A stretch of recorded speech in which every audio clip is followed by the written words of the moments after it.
जरूरी थी।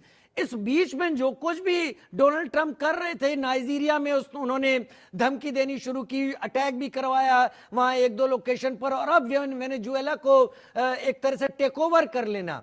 क्या डोनाल्ड ट्रंप अपनी संभावित बदनामी से बचने के लिए पिच बदल रहे हैं, वेनेजुएला की बात सामने लाकर, जैसे लोग एप्स्टीन भूल जाए?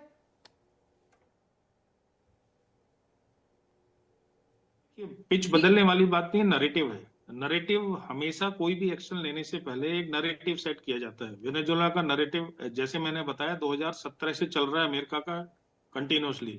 पहले वहां पे ह्यूमन राइट्स वायलेशन हो रहे थे, फिर ऑपरेशन था नॉर्मल पब्लिक का, फिर नार्को टेररिज्म का चार्ज लगाया गया, एंड उसके बाद मदुरो को सीधे सीधे नार्को टेररिस्ट बताया गया। तो एक नरेटिव सेट किया गया, जैसे इराक में सेट किया गया था, जैसे किसी भी जगह पे। तो और लीबिया में भी जब गद्दाफी के साथ हुआ था, लीबिया, और ये सिचुएशन, राजीव जी, कुछ बड़ी बात नहीं है कि वेनेजुएला का भी हाल कुछ दिनों में लीबिया जैसा हो जाए। अनस्टेबल जैसे थे, रेफ्यूजीज भाग रहे हैं और देश का हाल बुरा हो गया। अमेरिका ने जहां जहां हाथ डाला उस देश का आप हाल देख लीजिए, अफगानिस्तान का, इराक का, जिस भी देश में, लीबिया का, जहां भी हाथ डाला है। तो क्योंकि उसके अपने जब तक इंटरेस्ट पूरे होते हैं अमेरिका, तभी तक थोड़ा बहुत काम करता है। देखिए, ये ना एक नया वर्ल्ड ऑर्डर है।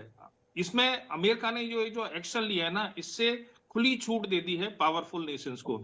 चाइना भी ये वॉर डायरेक्ट तो नहीं लड़ रहा, लेकिन चाइना की, अगर वो आज हमारा टॉपिक नहीं है, पर फाइनेंशियल वॉर पॉलिसी देखें तो कितने लोग, कितने देशों को, लोगों को चाइना ने ना भिखारी बना दिया, अपने लोन दे दे के, और उसके बाद उनको ऑलमोस्ट कैप्चर करके।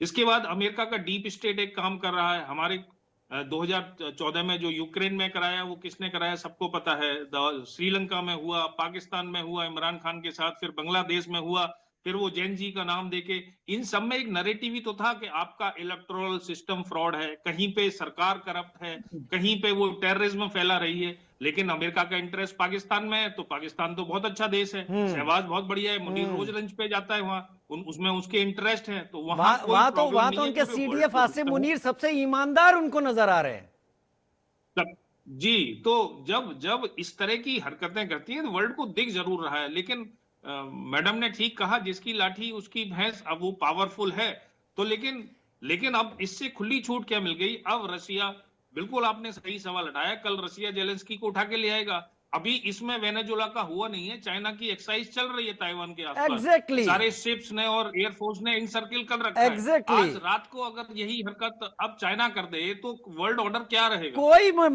वैसे भी हिमांशी जी यूएन की बात कर रही थी और यूएन पे भी वो कटाक्ष कर रही थी। मुझे भी ऐसा लगता है